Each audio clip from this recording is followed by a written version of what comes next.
এবং দিন যে আমাদের ট্রেলারটা লঞ্চ হলো এবং একটা খুব মানে প্রপার টাইমে হলো যে আর ঠিক 5 দিন পরেই আমাদের সিনেমা রিলিজ 21 তারিখে। তো আমরা সবাই ওয়েট করছি যে লক্ষ্মীকান্তপুর লোকালের আসল ট্রেনটা যখন ছাড়বে তখন দ্যাট ইজ 21st। তো এই বিল্ড আপটা অনেক দিন ধরেই হচ্ছে, আমাদের বিল্ডিং করছি আমরা আস্তে আস্তে, একটুখানি সিমেন্ট লাগাচ্ছি, বালি লাগাচ্ছি, সুরকি লাগাচ্ছি, আস্তে আস্তে বিল্ডিংটা তৈরি হচ্ছে। আর অনেক দিন ধরেই আমাদের প্রমোশনসগুলো আস্তে আস্তে আমরা করছিলাম, কখনো গান, কখনো টিজার, কখনো আমাদের পোস্টার।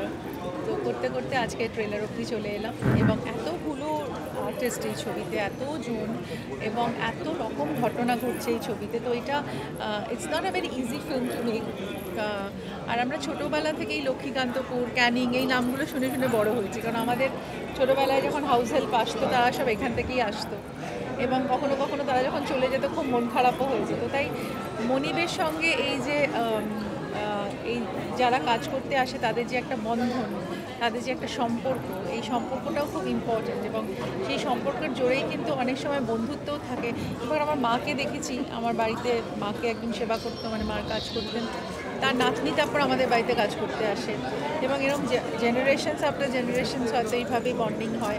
আমি দেখেছি মা তার সাথে অনেক সুখ দুঃখের গল্প করতো এবং সেও মার সাথে অনেক সুখ দুঃখের গল্প করতো। তাই এখানে কোনো ব্যক্তি বা তার ইকোনমিক ব্যাকগ্রাউন্ড কী বা সে কী কোন ব্যাকগ্রাউন্ড থেকে আসছে সেটা বড় কথা না, it is that emotional connect. তো এই ইমোশনাল একটা গল্প বলবে লক্ষ্মীকান্তপুর লোকাল এবং সবার অসাধারণ পারফরমেন্স আমরা দেখব এবং রাম একটা দারুণ ছবি বানিয়েছে এবং আমি চাইবো যে রাম এই ছবির থেকে অনেক নাম করুক এবং দারুণভাবে এই ছবিটি সাফল্য পাক। দেখো, সব কিছুরই টেনশন হয়, কারণ আমরা যখন পরীক্ষা দিতাম তার রেজাল্টের জন্য তো একটা টেনশন থাকতোই, ঠিক এটাও তাই। এটাও আমাদের কাছে পরীক্ষার মতো, প্রত্যেকটা চরিত্র, প্রত্যেকটা সিনেমা আমার কাছে একটা পরীক্ষার মতো। তবে পরীক্ষার রেজাল্ট বেরোনোর আগে যেই টেনশন থাকে বা যেই এক্সাইটমেন্টও থাকে সেটা থাকে। তো এখনও এত বছর পরেও সেটা কমে যায়নি। তাই জন্যই মনে হয় যে আরও নতুন কী করব এবং নতুন এক্সাইটমেন্ট নিয়ে আরও এগিয়ে যাই পরের কাছে। হ্যাঁ, উঠেছি অনেক ছোটোবেলায়, কখনো কখনো উঠেছি, তবে কোথায় উঠেছি সেটা মানে একবার আমার কাকিমার পোস্টিং ছিল মালদাতে, তখন আমি অনেকবার গেছি ট্রেনে করে।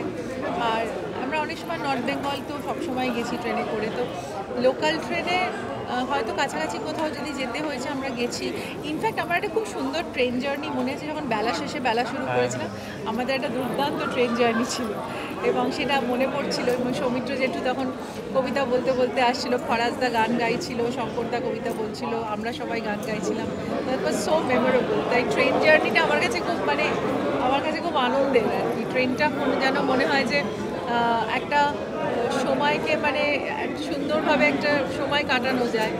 আর ট্রেনের মধ্যে আর পাশে যখন অ্যাটমসফিয়ারের মানে যখন আমরা বাইরের দৃশ্যগুলো সরে সরে যাই তখন ওই দৃশ্যের এত সৌন্দর্য যে ট্রেন ছাড়া সেটা সম্ভব না, প্লেনে সেটা হয়।